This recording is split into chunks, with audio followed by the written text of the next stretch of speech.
Bonjour, nous sommes le dimanche 22 juillet 2018 et aujourd'hui je vais vous parler d'un sujet sérieux, les vrais défenseurs du peuple et les faux. Et ce qui me conduit à vous parler de ça, c'est un mail que j'ai reçu ce matin, que je viens de lire, et qui m'a fendu à ce point le cœur que j'ai voulu y réagir immédiatement. Voilà, c'est un monsieur qui m'écrit et m'écrit en disant vous devriez moins parler de Monsieur Trump. Et il ne me dit pas, comme certains des correspondants ces jours-ci, en disant parce que il faut parler moins de Monsieur Trump parce que ça me fatigue. Et c'est toujours ce mot se fatiguer qui est amusant parce que moi j'ai entendu ça à une époque quand je parlais avec des collègues qui allait y avoir une crise des subprimes. Il y avait parmi nous des gens qui disaient oui, moi ça me fatigue. Et ce que vous voulez dire, c'est ça m'irrite, ça m'inquiète, ça me fait peur. Oui, et il avait raison que ça lui faisait peur puisqu'on allait tous perdre nos emplois un peu plus tard à cause de ça. Et donc ce monsieur me dit pas ça me fatigue, il me fait comprendre, il dit c'est pas une bonne chose de critiquer Monsieur Trump. Et c'est là à ce moment-là qu'il dit la chose qui me fend le cœur parce c'est un ami du peuple. Regardez, il se bat contre l'establishment, voilà, les pontes, le deep state. Il se bat contre toutes ces choses qui sont très très mauvaises euh, pour euh, pour défendre les emplois des Américains. Et voilà, il y a cette guerre commerciale, mais c'est pour ça, c'est pour défendre les emplois. Et à ça, il faut répondre, bien entendu. Euh, je vais commencer par une illustration qui vient de cette émission dont je parlais l'autre jour, ce soir ou jamais, qui était une bonne émission et dont il faut regretter la disparition. Et dont j'évoquais la résurgence peut-être pas au bon endroit. Et dans cette émission, c'est de là que je crois que je vais parler pour la première fois pour illustrer ce que je disais des sténodactylos. Et j'avais dit, c'était dans le cadre de dire l'emploi disparaît. J'ai bon souvenir, c'était en 2012 ou en 2011. Euh, j'ai dit les sténodactylos qui ont disparu, et ce ne sont pas en Chine, ce ne sont pas les emplois qui ont été délocalisés. Il n'y a pas en ce moment au Bangladesh des gens, des femmes en général qui sont là avec mettre du papier pelure et des papiers carbone dans des machines à écrire parce que les usines à Cénodactylo de chez nous sont parties se mettre là-bas. Non, non, les Cénodactylo ont été remplacés par le traitement de texte, vous le savez très bien. Et quand on regarde les emplois qui ont disparu aux États-Unis, il y a un chiffre, il y a sûrement des chiffres pour d'autres pays, mais j'ai cité déjà ce chiffre. 87% des emplois qui ont disparu aux États-Unis ont été remplacés. Ce sont des emplois qui ont disparu parce que du fait de la mécanisation, voilà, ça peut être des machines, ça peut être des logiciels, ça peut être des algorithmes. Euh, mais c'est le processus d'automation, de mécanisation qui fait que ces emplois ont disparu. Il n'y a que 13% des emplois qui ont disparu aux États-Unis qui ont été délocalisés à proprement parler. Et là, si on parle de délocalisation, j'avais aussi à l'époque, il y a longtemps, je ne sais pas, peut-être vers 2012, donné un chiffre à propos d'une usine, je ne sais plus, je crois que c'était Apple, usine qui avait créé des emplois, qui employait un certain nombre de personnes aux États-Unis. On avait envoyé cette usine dans un autre pays, si je me souvenir à l'époque, c'était en Indonésie. Et je donne les chiffres au hasard, mais c'est simplement pour les ordres de grandeur. Il y avait 3000 personnes aux États-Unis qui ont perdu leur emploi. Quand on a créé l'usine en Indonésie, il y avait plus que 1000 emplois parce qu'on en a profité au passage évidemment pour mettre des robots, pour mettre des machines. Et quand les emplois sont revenus, parce que la firme Apple était très fière de dire qu'ils sont revenus, il y en avait que 300, c'est-à-dire 10% de ce qui était parti à l'arrivée. Pourquoi? Parce que au passage, chaque fois, on introduisait de la mécanisation, de l'automation supplémentaire. Les chiffres, il y a d'autres chiffres, et ces chiffres ont été cités. Il y a des tentatives qui ont été faites de mettre des barrières douanières avant que ce soit M. Trump. Je ne sais plus quel autre président avait fait ça, c'était Bush, mais c'était peut-être même le père Bush, où on avait effectivement essayé de faire disparaître, empêcher de la délocalisation en faisant des barrières douanières. Et ces barrières douanières avaient détruit un nombre beaucoup plus considérable d'emplois aux États-Unis. On essayait de faire une chose et bien entendu l'augmentation des prix liée au fait de mettre des barrières douanières faisait que d'autres emplois tombaient par ailleurs de manière collatérale, de manière dérivée. Monsieur Trump est entouré d'incapables parmi ses économistes, mais il y en a sûrement un qui sait ça, en essayant de mettre des barrières douanières, en disant au peuple, écoutez, c'est pour vous protéger qu'on fait ça, doit savoir que c'est bidon, c'est simplement pour garder. Monsieur Trump se soucie d'une seule chose, il se soucie de sa base et il a dit, regardez, je fais les choses en faveur.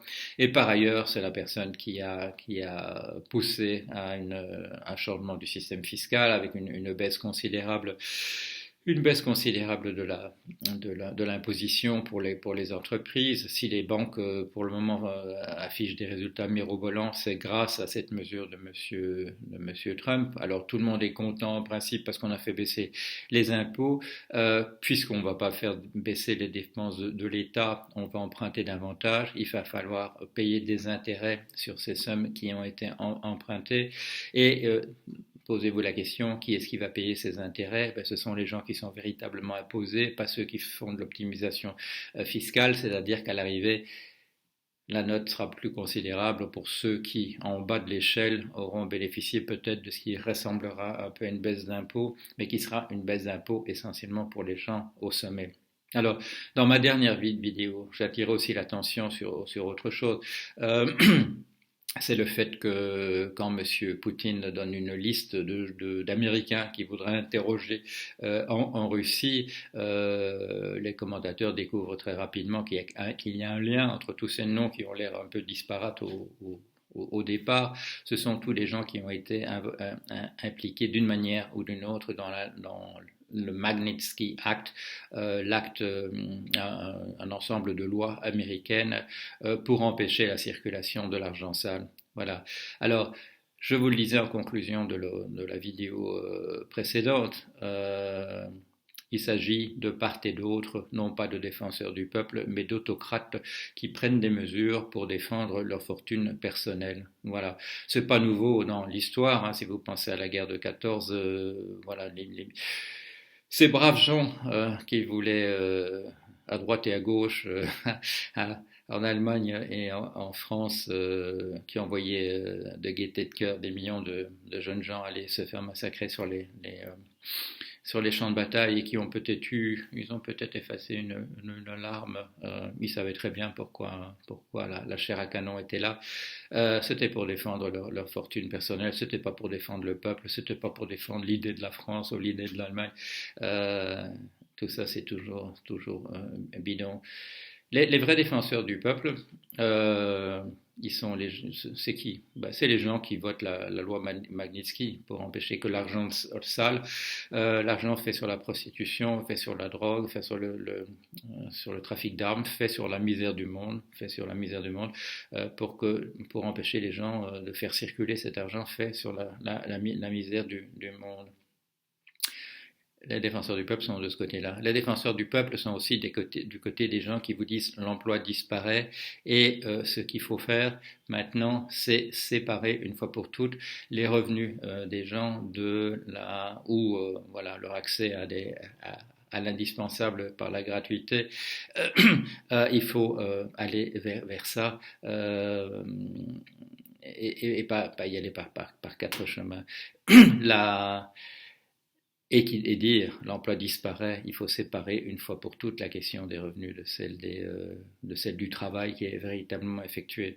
Parce que les gogos, les gens qu'on essaye d'entuber, c'est toujours les mêmes. Ce sont ceux qui gagnent leur vie en travaillant, et c'est eux qu'on roule, et c'est à eux qu'on raconte que M. Trump est un ami du peuple, et qui sont prêts à le croire, et qui vous disent oui, vous parlez de M. Trump, mais vous ne parlez pas de Mme Hillary Clinton, du fait qu'elle a utilisé un autre ordinateur que celui qu'on lui avait dit. Non, il n'y a pas c'est pas le même ordre de grandeur. c'est pas le même ordre de grandeur, le fait qu'il y a des autocrates qui viennent au pouvoir dans nos pays et parfois des autocrates manipulés par un autre pays. C'est pas du même ordre de grandeur que la question de savoir si Madame Hillary Clinton a employé le bon ordinateur et s'il n'a pas essayé de cacher certains messages. Quand je réponds hier à quelqu'un qui me dit oui, vous parlez trop de Trump, quand je lui dis oui, mais Madame, imaginez bien que parmi les grands événements du 21e siècle, le fait que, par exemple, la Russie soit arrivée à mettre un homme de paille à eux, que ce soit quelqu'un qu'ils font chanter ou que ce soit un de leurs agents, finalement, n'a pas beaucoup d'importance. Cette chose-là, ça apparaîtra au moins parmi les trois premiers au XXIe siècle. Je me réserve un peu de la marge, parce qu'on peut avoir une guerre nucléaire, on peut avoir une météorite qui tombe sur la tour Eiffel, etc. Mais ce sera quand même parmi les trois premiers événements du XXIe siècle. Donc il faut bien, et comme on n'en parle pas trop dans les journaux, comme je regarde les journaux français, et on vous parle plutôt de football, de l'affaire ceci ou de l'affaire machin, comme disait Dutronc, il faut bien qu'il y ait des gens qui vous parlent des événements importants qui se passent en ce moment. La guerre des... Non, la crise de ce prime. Au moment où nous avons un collègue qui nous dit ça me fatigue, il se fait quand même que ça se trouve dans les livres d'histoire, hein, même si ça le fatiguait lui, nous qui en parlions, nous savions que ça allait être un gros événement. Alors, parler de la chute de M. Trump, ça va être un gros événement, hein, de toute manière. Donc, il faut bien qu'il y ait des gens qui en parlent. Pourquoi on parlait toujours dans les livres d'histoire? Il faut qu'il y ait des gens aussi qui en parlent au moment même. Voilà. Et maintenant, je vais terminer juste avec une petite, ayant dit ça, sur les vrais et les faux défenseurs du peuple. Je vais terminer par une petite information quand même, voilà, quelque chose qui est de l'actualité sur Monsieur Trump. Et ça, c'est aussi un petit, voilà. Mais ce qui est important, c'est de voir dans les petites choses les événements importants, de déceler dans les anomalies, les choses qui passent inaperçues, ce qui est en train de véritablement se passer. Et je vous parlais vraiment de, voilà, vous allez voir, c'est un non-événement, c'est une plaisanterie, sauf qu'elle nous dit énormément de choses. C'est le fait que ça ne devait pas être hier, ça devait être avant-hier. Monsieur Michael Cohen, avocat de Monsieur Trump, a été vu publiquement. Et ils l'ont fait délibérément l'un et l'autre. Il a été vu prenant son déjeuner avec le révérend Al Sharpton. Et le révérend Al Sharpton en a parlé à la télévision. Il a dit oui, bon, c'est une chose que M. Michael Cohen voulait, et il voulait qu'il y ait des gens qui nous voient. Et moi, je suis allé en sachant que c'était pour qu'on nous voit ensemble en train de discuter. Alors, qui est M. Al Sharpton, si vous ne le savez pas? C'est un représentant, voilà, d'abord il est révérend, c'est baptiste, et c'est une personnalité du mouvement noir aux États-Unis, et c'est quelqu'un qu'on peut classer, je dirais, sans se gratter le crâne, on peut le classer à l'extrême gauche. C'est une personne qui a fait des grèves de la faim, qui a été en prison pour défendre des cas flagrants. C'est un héros d'extrême gauche de la communauté d'origine africaine aux États-Unis. Alors pourquoi est-ce que monsieur Michael Cohen, avocat de monsieur Trump, a envie de se montrer en compagnie de ce monsieur dans un café? Il y a un reporter qui l'interroge, Al Sharpton. Il dit est-ce que c'était pour que vous lui donniez une bénédiction? Et l'autre sourit en disant oui, d'une certaine manière. Qu'est-ce que M. Michael Cohen essaye d'en lancer comme message en allant déjeuner avec cette personnalité noire d'extrême gauche? Il lance un message que tout le monde peut lire, ceux qui s'intéressent à un fait divers, je dirais aussi peu visible sur les écrans de radar. Il lance un message à M. Trump en disant « Écoutez, je ne suis plus dans votre camp, je suis dans le camp d'en face. Et ça rejoint quelques remarques que j'ai déjà faites à propos de monsieur Michael Cohen, que son degré, ce que j'avais dit la fois précédente, c'était à propos de lui, c'était que son degré d'affolement ne correspond pas à une inculpation éventuelle pour lui sur une affaire de déclaration fiscale déguisée, de fraude, même de pot de vin ou de machin comme ça. Son affolement, sa panique correspond à une accusation beaucoup plus sérieuse que cela qui pourrait tomber sur son ancien client. Voilà. Alors, read my lips, comme disait Monsieur Bush. Est-ce que je viens de dire haute trahison? Non, je viens pas de le dire, donc c'est pas de ça qu'il s'agit. D'une accusation vraiment très très sérieuse. Et il y a un autre événement qui va dans le même sens que le déjeuner avec Monsieur Al Sharpton. C'est une conversation avec un reporter de Monsieur Michael Avenatti. Monsieur Michael Avenatti, c'est l'avocat de Stormy Daniels, la vedette du cinéma porno. Qui est dans un différend avec Monsieur Trump. Elle veut avoir la liberté de pouvoir parler de ce qui s'est passé. Et bien entendu, l'adversaire de Monsieur Michael Avenatti, c'était jusqu'à ce qu'il soit inculpé, c'était Monsieur Michael Cohen qui défendait les affaires de Monsieur Trump. Et là, le scoop de la journée d'hier, c'est que le reporter qui parle à Monsieur Avenatti à propos du fait que on a maintenant l'enregistrement d'une conversation entre Trump et son avocat Michael Cohen, non pas sur l'affaire de Stormy Daniels, mais sur l'affaire d'une autre personne, une centerfold de Playboy, une playmate, une affaire différente. Et là, la conversation dérive petit à petit, le reporter qui pose des questions les pose très bien, et on finit par comprendre, parce que Michael Avenatti, poussé un peu dans ses derniers retranchements, finit par l'avouer. Il a eu une conversation avec Michael Cohen, qui est donc en principe son adversaire dans cette affaire de Stormy Daniels, dont j'oublie Madame Clifford de son vrai nom. Et dans cette conversation, Monsieur Michael Avenatti a accepté le principe d'être l'avocat de Michael Cohen.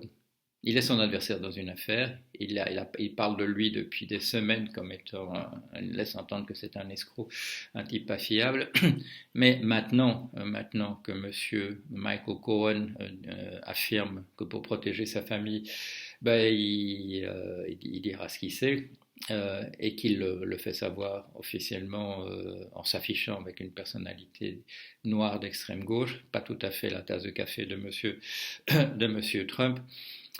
On apprend aussi que M. Michael Avenatti, qui avait fait, on l'a compris, pourquoi est-ce qu'il attachait tant d'importance à cette défense de cette star du porno, c'est parce qu'il lui semblait que c'était un moyen d'atteindre M. Trump.